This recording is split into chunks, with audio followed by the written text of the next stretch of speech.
In order to create an exploded view drawing, you can use the assembly file or the design file for the full assembly. You can change the workspace from design to animation.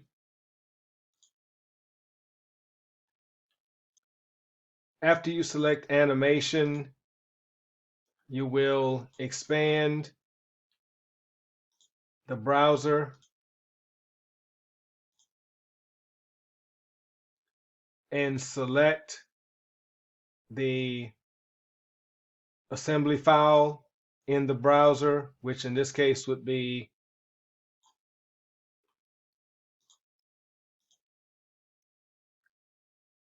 in the options. You can go to transform,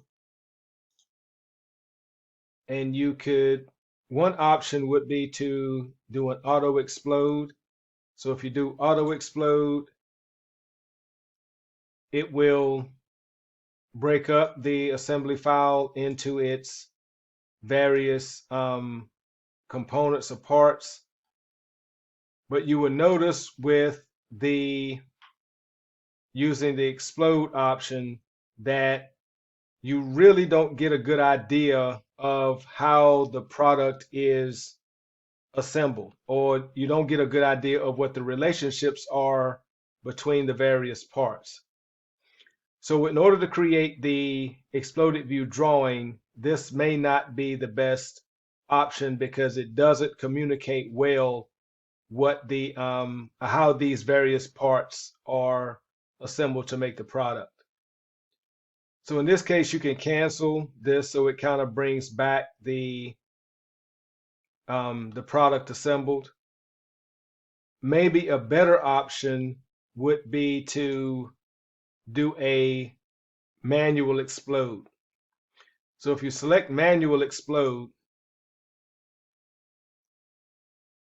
and I'll click on the view cube and kind of turn this around, you can either select the components individually here, or you could select them in the browser.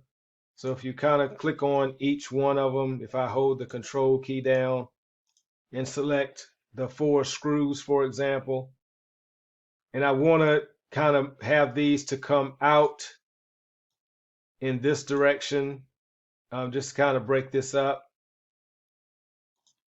So if I click on this arrow and change this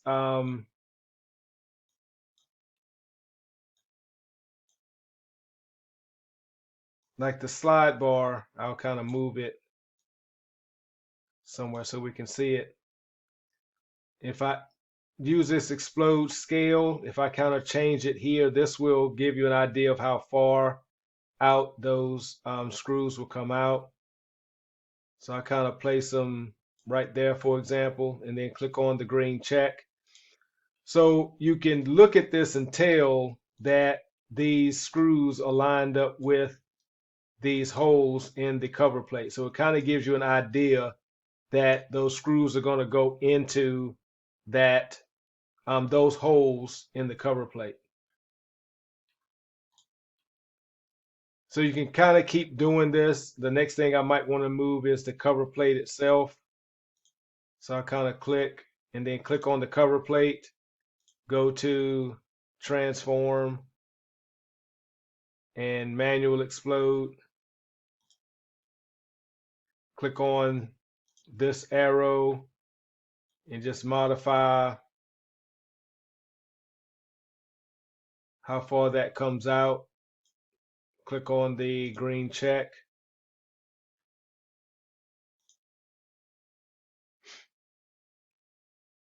And so again, you can kind of make it kind of illustrates that cover plate goes on to the column, and it shows kind of that alignment and that relationship between those two parts.